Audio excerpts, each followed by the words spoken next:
नमस्कार। आज हम लोग बात कर रहे हैं सोशल मीडिया और एथिक्स की। और सोशल मीडिया और एथिक्स से जुड़ी हुई जो सबसे महत्वपूर्ण और सबसे आसान बात है वो ये है कि आप इसे अगले 10 सेकंड में सीख जाएंगे। रुको जरा, सब्र करो। कोई भी चीज पोस्ट करनी हो तो आप उसे वर्ड फाइल में टाइप करेंगे या कैनवा जैसे किसी सॉफ्टवेयर की मदद से बनाएंगे या फिर वीडियो कहीं से डाउनलोड करेंगे या एडिट करके आप उसे लगाएंगे। उससे पहले जरा सा रुक जाइए। जी हाँ, थोड़ा सा रुक जाते ही 10 मिनट का टाइम दीजिए स्वयं को और फिर पोस्ट कीजिए। और इस 10 मिनट के अंतर से व्यूअरशिप पर कोई बहुत ज्यादा असर नहीं पड़ने वाला। हाँ, लेकिन नैतिकता से जुड़े कई सवाल जो है, कई मुद्दे जो है वो सुलझ जाएंगे।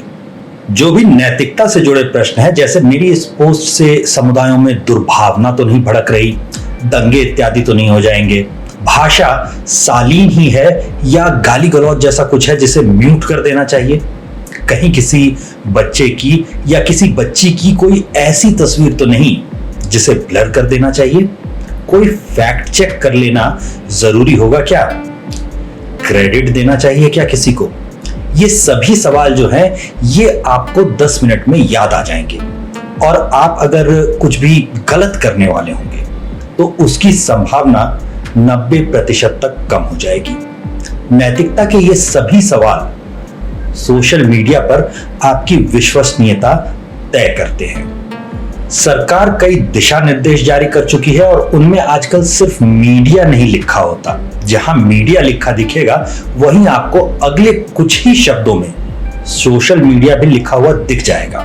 इसलिए कल तक जो हम लोगों के लिए केवल नैतिकता का प्रश्न होता था वो अब कानूनी सवाल भी है। भारी जुर्माना या जेल या दोनों होने की संभावना है। इसलिए देखना होगा कि हम लोग इन परिभाषाओं के दायरे में आते भी हैं या नहीं।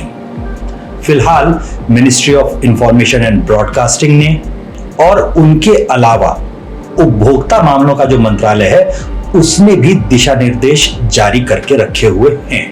आप इन्हें इंटरनेट से ढूंढ सकते हैं और हम लोग इसकी जो लिंक्स होते हैं, जो जरूरी लिंक्स होते हैं वो डिस्क्रिप्शन में भी डाल देंगे। इन परिभाषाओं में सबसे पहले तो सेलिब्रिटी आते हैं जिनके बारे में हमें पता है कि ये लोग मीडिया या खेल जैसे क्षेत्रों से जुड़े हुए कुछ नामी गिरामी लोग होते हैं और इनकी आम लोगों की राय पर असर डालने की क्षमता होती है।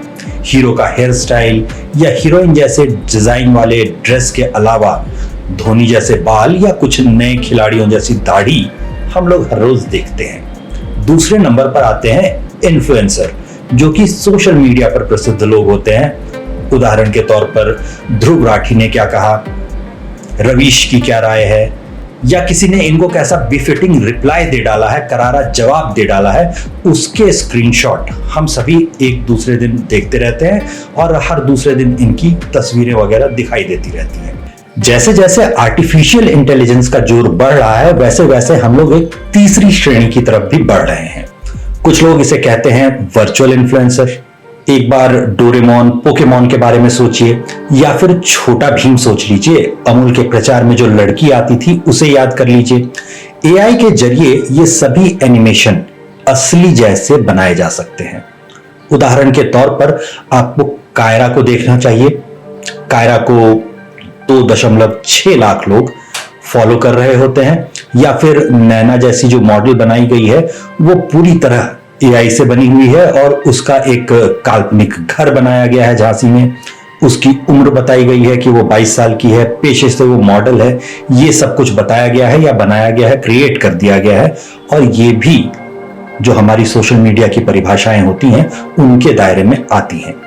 अब हम लोग चलते हैं नैतिकता की बातों पर। इनमें जो सबसे पहला है वो है कीप इट रियल, यानी आप अगर डॉक्टर या प्रोफेसर नहीं हैं तो अपने नाम में डॉक्टर या प्रोफेसर लगाना मत शुरू कर दीजिए।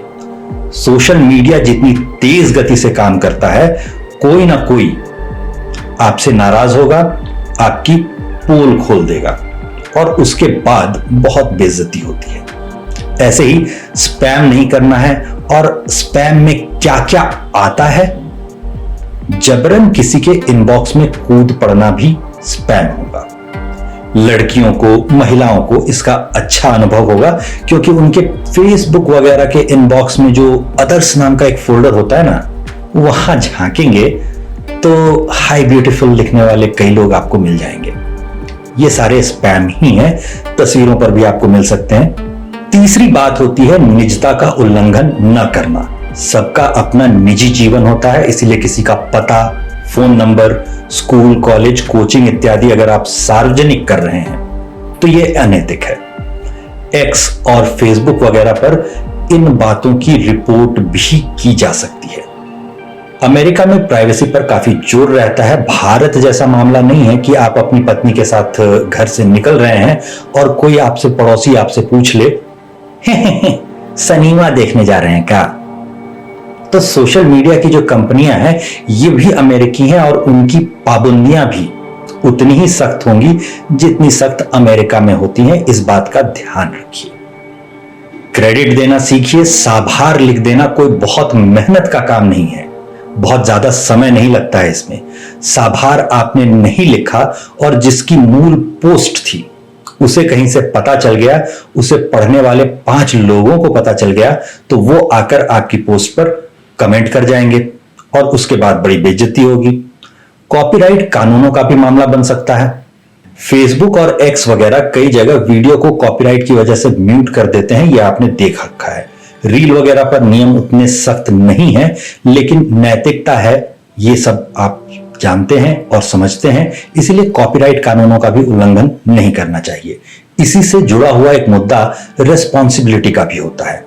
कॉपी पेस्ट या व्हाट्सएप से आने वाले जो चक्कर होते हैं उनमें अगर आपने ये नहीं सोचा कि आपकी जिम्मेदारी थी साभार लिखना या फिर कुछ गलत पोस्ट हो गया, तो आरोप आप पर भी आएगा, केवल मूल पोस्ट वाले पर नहीं आएगा। अगर आप जिम्मेदाराना तरीके से व्यवहार नहीं करते तो इससे आपकी विश्वसनीयता भी जाती रहती है। ध्यान रखिए कि 18-20 वर्षीय युवाओं से कोई गलती हो भी जाए तो 10 साल बाद उसे भुला दिया जाएगा। क्या नहीं करना, ये अगर आप याद नहीं रखेंगे और लोगों ने याद रखा कि आपका तो स्वभाव ही ऐसा है, तो बड़ी दिक्कत होगी, क्योंकि उससे आपकी विश्वसनीयता बनेगी नहीं, आपकी रीच कभी भी बढ़ नहीं पाएगी। तो फैक्ट चेक किए बिना, जांचे बिना कुछ भी उठाकर पोस्ट मत कीजिए। अपनी गलतियों को स्वीकारना सीखिए, यह बहुत बहादुरी का काम होता है और इससे छवि बड़ी अच्छी बनती है। उदाहरण के तौर पर हम स्वयं ऐसी हिंदी बोलते हैं जिसमें चिकित्सक को चिकित्सक बोल जाते हैं। की में छोटी की मात्रा होगी या बड़ी की मात्रा होगी ये भूल जाते हैं। लोग जब इस पर ध्यान दिलाते हैं तो हम फौरन सुधारते हैं। इसके साथ में अक्सर धन्यवाद भी लिख देते हैं। इसके कारण छवि अच्छी बनती है, लोग मेरी बात बड़ी आसानी से मान लेते हैं। यहां यह भी ध्यान रखिए कि आपको भावनात्मक अपील करनी है, किसी को इमोशनली ब्लैकमेल नहीं करना है। पेड़ों की छाया, उसके फल फूल अच्छे लगते हैं इसलिए पौधे लगाइए, यह कहना तो काम करेगा, लेकिन गरीब भूखा मर रहा है और तुम पिज्जा खा रहे हो, यह कहना काम नहीं करता। तो इमोशनल अपील और इमोशनल ब्लैकमेल में अंतर होता है, यह याद रखिए। इसके बाद बारी आती है जीरो टॉलरेंस फॉर ट्रॉल्स की, यानी गालीबाजों और लंपटों को 1 मिनट भी बर्दाश्त करने की जरूरत नहीं है। रिपोर्ट कीजिए, ब्लॉक कीजिए। इसके लिए आपको स्वयं भी थोड़ा सा कल्चरली सेंसिटिव होना पड़ेगा। विविधता भारत में होती है, आपको सीखना होगा। क्या नहीं किया जा सकता या क्या नहीं करना चाहिए, इसकी समझ अगर आप में नहीं है तो आप सोशल मीडिया पर बहुत ज्यादा सक्सेसफुल हो पाएंगे, इसमें शक है। उदाहरण के तौर पर आप ऐसे देख लीजिए कि आप सिखों को सिगरेट ऑफर नहीं कर सकते।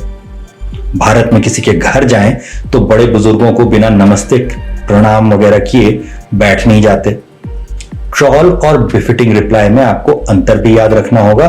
कड़े सवाल पूछ लेना या तथ्य सामने रख देना ट्रॉल होना नहीं होता। ट्रॉल की भाषा से बदतमीजी झलकती है। तो ट्रॉल क्या होता है उसे याद रखिए, और ट्रॉल्स अगर आपको नजर आते हैं तो उनको रिपोर्ट करना और ब्लॉक करना जरूरी है, यह भी समझिए। यूनिसेफ की वेबसाइट पर अगर आप देखेंगे तो बच्चों से संबंधित रिपोर्टिंग की गाइडलाइन आपको मिल जाएगी। अगर एक बार इसे पढ़ लें तो नैतिकता से जुड़े करीब करीब सभी नियमों का अनुमान आपको हो जाएगा। छोटी मोटी बातें जो हैं वो हम लोग जानते ही हैं। कानूनी पक्ष जहां जुड़ता है वो ये है कि बच्चे की अगर आप फोटो लेते हैं या उसका वीडियो बनाते हैं तो उसके लिए स्कूल के प्रिंसिपल या बच्चे के अभिभावकों की अनुमति लेनी आवश्यक है। आमतौर पर हम लोग लिखित अनुमति लेकर रखते हैं, लेकिन इसका फॉर्मेट भी आपको बना बनाया मिल जाएगा। लेकिन जरूरी नहीं है कि हर बार आप लिखित अनुमति ही लें, कभी कभी मौखिक अनुमति से भी आपका काम चल जाता है। वीडियो में ही आप शामिल कर लें अगर उनकी मौखिक अनुमति, तो आपका काम चल जाएगा। बच्चों का इंटरव्यू उसके घर पर या उसके अभिभावकों के सामने लीजिए। इससे बच्चे सहज भी रहते हैं, उन्हें डर नहीं लगता कि ये अज्ञात नया व्यक्ति पता नहीं क्या पूछने वाला है, कहीं कोई परीक्षा तो नहीं जिसमें कम नंबर आने पर डांट पड़ सकती है। तो उसके माता पिता जो हैं वो अगर देख रहे होंगे, अभिभावक देख रहे होंगे, तो उन्हें ये भी पता रहता है अभिभावकों को कि आपने कुछ गलत या असहज करने वाली कोई बात बच्चे से नहीं बुलवा ली है। बच्चे के हितों का ध्यान रखें। उस वीडियो को इंटरनेट पर डाले जाने से अगर बच्चे के साथी या और लोगों में बच्चा हंसी का पात्र बनने वाला है, मजाक का पात्र बनने वाला है, तो ऐसे वीडियो को न डालें, ये बेहतर होगा। साथ ही याद रखें कि एक पॉक्सो एक्ट होता है जिसकी सजाएं बहुत सख्त हैं। अगर आप उसके दायरे में आ जाते हैं तो बहुत मुश्किल होगी, इसलिए उनका भी ध्यान रखें। किसी भी किस्म की रिपोर्टिंग और सोशल मीडिया से जुड़ी हुई गाइडलाइंस जो हमने आपको बताई हैं, उनमें आप चाहें तो इंटरनेट से ढूंढकर और पढ़ सकते हैं। कानूनों को भी हो सके तो पढ़िए। नीचे डिस्क्रिप्शन में आपको कुछ लिंक मिल जाएंगे, उन्हें देख लीजिए। और फाइनली सिटीजन जर्नलिज्म में आपका स्वागत है।